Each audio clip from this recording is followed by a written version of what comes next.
Seniors எல்லாம் பேட்டிங்ல படுமோசமா விளையாடுறத பார்த்து, ஏன்டா உனக்கெல்லாம் உருட்டி விட்டா கூட அடிக்க தெரியாதாடா, இப்படிலாம் விளாண்டா விளங்கிரும்னு வேலுக்கிட்ட வந்து நோஞ்சா மாதிரி விளையாடுறானுங்கடா. இவங்கள வச்சுதான் மேட்ச் வின் பண்ண போறோமா? பேசாம மாத்த என்ன ஜூனியர்ஸ் கிட்ட பேச வைக்கலாமா? அவங்கிட்ட என்னாலலாம் பேச முடியாது. எப்பா டேய், நானே பேசுறேன், நீ பேசாம கூட மட்டும் வந்து நில்லுன்னு மாத்தையன் கிட்ட வந்து விஷயத்த சொல்ல, நல்லா இருந்த டீம்ல உள்ள புகுந்து கோளாறு பண்ணிட்டு என்ன வந்து பேச சொல்ற? நீ தானே கேப்டன், நீயே போய் பேசுனே, என்னால முடியாதுன்னு சொல்றான். இதனால வேற வழி இல்லாம ஜூனியர்ஸ் கிட்ட வர, எதுக்காக இவங்க வந்திருக்காங்கன்னு புரிஞ்சுக்கிட்டு இதாண்டா நமக்கு கிடைச்ச வாய்ப்புன்னு ஓவரா ஓட்டுறானுங்க. டேய், நாங்க பேச தானே வந்திருக்கோம், எதுக்கு ஓவரா பண்றீங்க? சரி, இதனால எங்களுக்கு என்ன பெனிஃபிட் இருக்கு? ஜெயிச்சாலும் டோர்னமெண்ட்ல எப்படி எங்களை வெளியே தான் உட்கார வைக்க போறீங்க? டேய், என்னடா மணி இப்படி பேசுறானுங்க? நீயாவது கொஞ்சம் எடுத்து சொல்லுன்னு சொன்னா, நானே ஒரு பொண்ணுக்காக கிரிக்கெட் விளையாட வந்தேன், நான் சொன்னா எப்படி கேட்பாங்கன்னு அவன சமயம் பார்த்து வச்சு செய்யறான். இதுக்கு மேல இவங்க கிட்ட பேசி பிரயோஜனம் இல்லைன்னு கடுப்புல கிளம்புறாங்க. இங்க துளசியும் ராஜுவோட அம்மாவை பார்க்க வர, அவளுக்கு பிடிச்ச மஷ்ரூம் கிரேவி பண்ணியிருக்கத வாசனையை வச்சே கண்டுபிடிக்கிறா.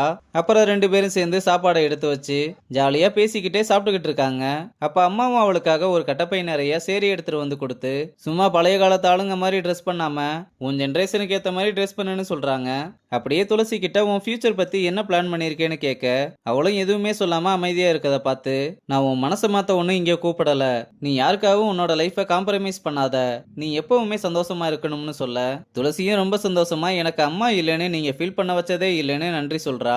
இங்க ரிஷியும் பசங்க கிட்ட உங்க மேலதாண்டா தப்பு இருக்கு, போய் கேர்ள்ஸ் கிட்ட பேசுங்கடான்னு சொன்னா, தேவையில்லாத விஷயத்துக்கெல்லாம் ரியாக்ட் பண்ணாத அவங்க தான், நம்ம எதுக்காக போய் சாரி கேட்கணும்? என்னடா பண்ணா சொல்ற? ஆமாடா, எனக்கு என்னமோ ரிஷி சொல்றதுதான் சரின்னு படுது, நம்ம தாண்டா அவங்க கிட்ட ஓவரா பேசணும்னு சொன்னா, அப்ப நீங்க வேணும்னா போய் சாரி கேளுங்க, என்னாலலாம் முடியாதுன்னு அடம்பிடிக்க, இதெல்லாம் சரிப்பட்டு வராது, அவனை தூக்குங்கடா. இல்ல வேணா வேணா, நானே வர்றேன்னு கேர்ள்ஸ் கிட்ட வந்து நம்ம பசங்க எல்லாருமே சாரி கேட்க, சரி பொழைச்சு போறாங்கன்னு கேர்ள்ஸும் சரின்னு சொல்லி, நீங்க பேசினதுனால தான் நாங்களும் இவ்வளவு இன்டென்ட்டோட பிராக்டிஸ் பண்ணோம்னு சொல்றாங்க. இனிமேல் உங்களுக்கு பிரச்சனையே இல்ல, நாங்க மேட்ச்ல இல்லாதனால நீங்க ஈஸியா வின் பண்ணிடலாம்னு சொல்ல, விளாட்டுக்கு சொன்னதை தப்பா புரிஞ்சுக்கிட்டு சீனியர் இவங்க இன்னும் திருந்தவே இல்லைன்னு சொன்னதும் மணி கடுப்பாயி, ஆமா இப்ப என்ன அதுக்கு, காமெடியா சொன்னதெல்லாம் காமெடியா எடுத்துக்கணும், அதை விட்டுட்டு எல்லாத்தையுமே ஈகோல எடுத்துக்கிட்டா என்ன பண்றது? இப்ப யாராவது உங்ககிட்ட பேசினாங்களா? சும்மா தேவையில்லாம வெறுப்பேத்திக்கிட்டுன்னு தங்கம் காண்டாகிறா. அப்புறம் மணியை தனியா கூப்பிட்டு வந்து, ஏண்டா தங்கம் மேல வச்சிருக்க லவ்வை விட உனக்கு இந்த ஈகோ தான் பெருசா போச்சா? இந்த ஈகோ ஒன்னும் அவளுக்கு இல்ல, அது உனக்கு தானே, நல்லா யோசிச்சு பாருன்னு சொல்றாங்க. அவனும் யோசிச்சு பார்த்து தங்கத்துக்கிட்ட வந்து சாரி கேட்க, தயவு செஞ்சு மேட்ச் முடிகிற வரை என்கிட்ட பேசாதுன்னு சொல்லிட்டு கிளம்ப, பிரச்சனையை சால்வ் பண்ணலாம்னு வந்தேன்ல, என்ன சொல்லணும்? பேசவே வேணாம் போடின்னு கடுப்புல கிளம்பி அப்செட்ல உட்காந்துருக்க. அப்ப ஜாக்கி வந்து, தயவு செஞ்சு ஒரு நிமிஷம் நான் சொல்றத கேளுன்னு, உன்னை யாரும் சீரியஸா எடுத்துக்க மாட்டாங்கன்னு தானே சொல்ற, அதுக்கான சொல்யூஷன் என்கிட்ட இருக்கு. நீயும் ஜூனியர்ஸும் மேட்ச்ல நம்ம டீமோட சேர்ந்து விளாண்டு அதுல மட்டும் நம்ம டீம் வின் பண்ணா வரப்போற மெயின் டோர்னமெண்ட்ல நீ தான் வைஸ் கேப்டன் ஆஃபர் பண்றான். அதோட நீ கேப்டன் ஆயிட்டா உன்னை யாருக்கும் ப்ரூவ் பண்ண வேண்டிய அவசியம் இல்லைன்னு சொல்றான். மணியும் அதை யோசிச்சு பார்த்துக்கிட்டு இதை யார்கிட்டயாவது ஷேர் பண்ணி ஆகணும்னு நினைக்க, தங்கம் மேட்ச் முடிகிற வரை நம்ம பேச வேணாம்னு சொன்னதுனால தியோவுக்கு கால் பண்ணி ஒரு முக்கியமான விஷயம் பேசணும், கொஞ்சம் டெரஸுக்கு வர முடியுமா? இதை மட்டும் யார்கிட்டயாவது சொல்லலைன்னா என் தலை வெடிச்சு செத்துருவேன் போல இருக்கு, அதெல்லாம் வேணாண்டா, டெரஸுக்கு தானே போற, அப்படியே குதிச்சு செத்துருன்னு சொல்லிட்டு காலை கட் பண்றா.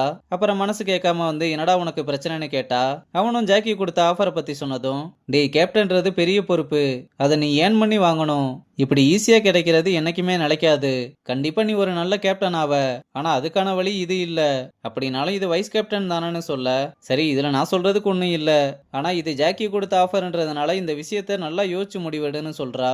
மறுநாள் நம்ம பசங்களும் விஷயத்த கேள்விப்பட்டு மணிக்கிட்ட வந்து ஃபர்ஸ்ட் போய் ஓகே சொல்லுடான்னு மண்டைய கழுவுறானுங்க. மணியும் இதை பத்தி மாத்தையன் கிட்ட வந்து டிஸ்கஸ் பண்றான். நமக்குள்ள சண்டை வந்ததே இந்த சீனியர் ஜூனியர்ன்ற பிரச்சனைனால தான், அதை சால்வ் பண்ண உனக்கு ஒரு வாய்ப்பு கிடைச்சிருக்கு, ஆனா உங்களோட கேப்டன்சி போயிருமே. டேய், எனக்கு டீம் தான் வேணுமே தவிர கேப்டன்சி இல்ல, என்னை பொறுத்தவரையும் நீ தான் வைஸ் கேப்டன், போய் தைரியமா பேசுன்னு அனுப்பி விடுறான். இந்த பக்கம் வேலுவும் செம்ம கோவத்துல வந்து, ஏன்டா ஃபர்ஸ்ட் இயருக்கு போய் வைஸ் கேப்டன் கொடுத்துருக்க, என்கிட்ட ஒரு வார்த்தை கூட சொல்லலன்னு பேசிக்கிட்டே இருக்க, பேசி முடிச்சிட்டியாடா? வைஸ் கேப்டன் கொடுத்துருக்கேன்னு ஃபீல் பண்றியா? அதை யாருக்கு கொடுத்துருக்கேன்னு யோசிச்சு பார்த்தியா?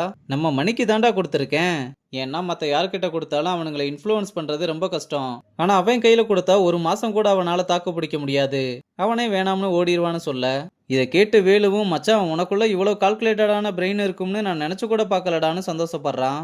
அப்புறம் இவங்க நினைச்ச மாதிரியே நம்ம பசங்களும் வந்து டீலுக்கு ஓகே சொல்ல, இதை கேட்டு ஜாக்கி வேலுவும் சந்தோஷப்பட, ஆனா எல்லாமே டீமோட நல்லதுக்கு தான், இதுக்கப்புறம் இந்த பாலிடிக்ஸ் எல்லாம் வேணாம்னு சொன்னதும் இவங்களும் கை கொடுத்து டீல் அக்செப்ட் பண்றாங்க. இங்க ரங்கனும் கேர்ள்ஸ் இந்த ஒரு வாரமா போட்ட எஃபெக்ட்டுக்காக வாழ்த்துக்கள் சொல்றான். இப்ப சொல்லுங்க சார், எங்களால பாய்ஸ் டீமை ஜெயிக்க முடியும்னு இங்க சொன்னா பத்தாது, அன்னைக்கு சொல்லி அடிப்போம்னு சொன்னீங்கல்ல, இப்ப அடிக்கலாமான்னு கேக்குறதோட இந்த எபிசோட முடிச்சிருக்காங்க.